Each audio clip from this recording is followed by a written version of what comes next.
Sanātana Dharma, Hinduism. Chapter 1. What is Hinduism? The origin of the terms Hindu and Hinduism is historically linked to the river Indus. The Sanskrit name of the river Sindhu gradually transformed into Indus.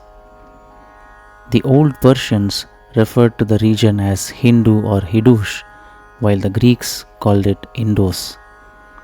The term later became India in Latin and eventually in English. In a purely geographical sense, especially for the Western world, the people living beyond this river came to be referred to as Hindus, a linguistic evolution of the same word. Over time, their culture, traditions, and way of life came to be known as Hinduism. As an interesting aside, the natural blue dye derived from the Indigofera tinctoria plant has been cultivated in India for over 5,000 years. The Greeks called it indicon, from which the modern word indigo originates. Known as blue gold, it was a prized commodity along the ancient Silk Route. Even today, blue predominantly represents India in international forums, most visibly in national sports jerseys. Setting geography aside, defining Hinduism purely as a religion is not straightforward. Not every belief system that originated in the Indian subcontinent falls under Hinduism. Buddhism and Jainism, for instance, were born in this region but are distinct religions with their own philosophical frameworks and traditions. They are not considered branches of Hinduism. So, what then defines Hinduism?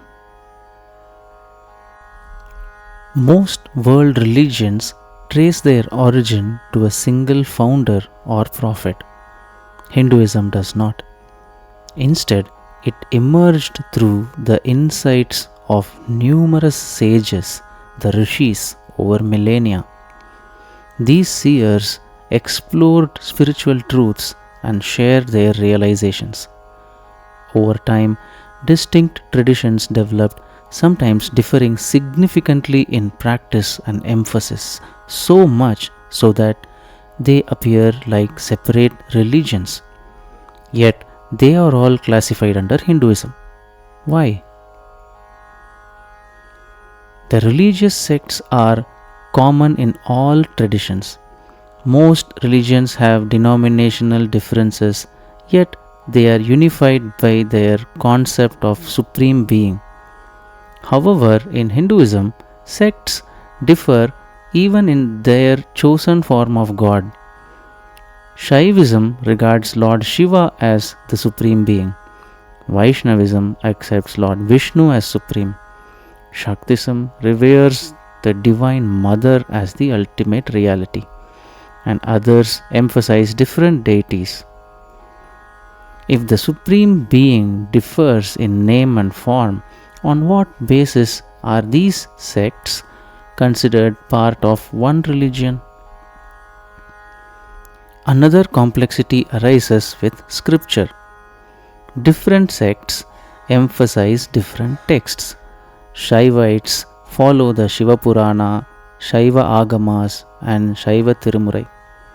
Vaishnavites revere Bhagavata Purana, Bhagavad Gita, Pancharatra Agamas, and Nalayira Divya Prabandham. Shaktas revere Devi Mahatmya, Devi Bhagavata Purana, and the various Shakta Tantras like Sri Vidya and Kaula Agamas as their principal scriptures. These texts are not universally accepted across sects. In fact, historical debates and criticisms between traditions are well documented, yet they are still grouped under Hinduism. Why? The answer lies deeper.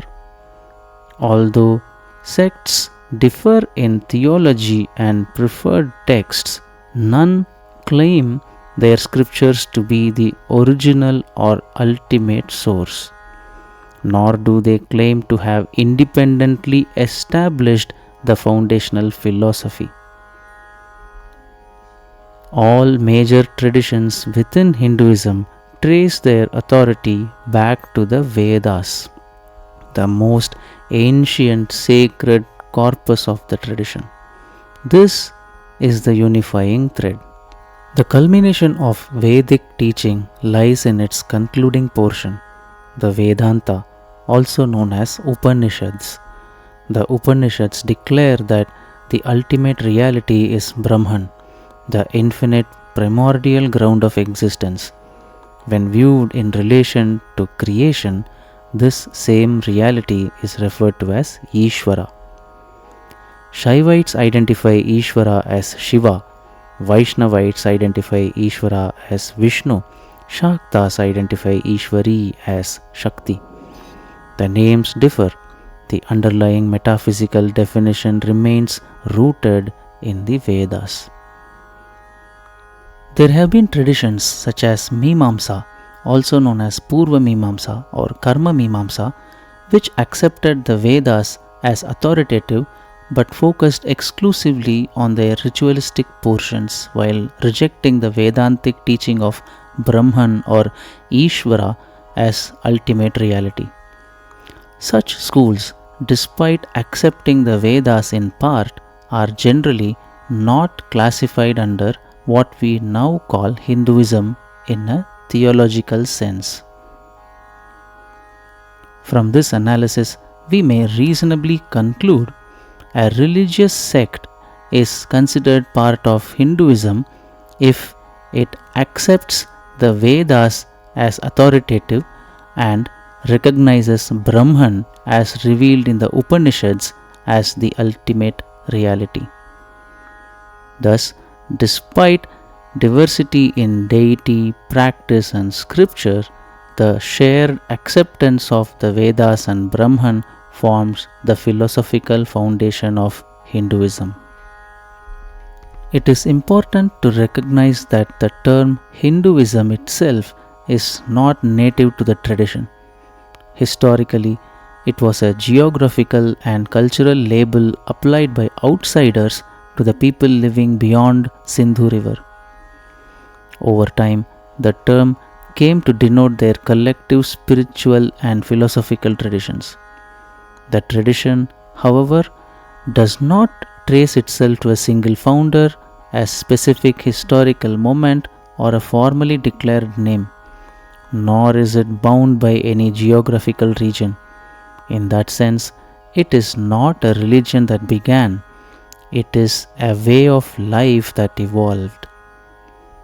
The closest indigenous expression for what is today called Hinduism is Sanātana Dharma, the Eternal Dharma. The word Sanātana means eternal or timeless, and Dharma refers to the sustaining order, righteousness, and way of living aligned with truth. Thus, rather than being merely a religion among many, Sanātana Dharma represents a timeless pursuit of the ultimate reality, a spiritual tradition followed since time immemorial.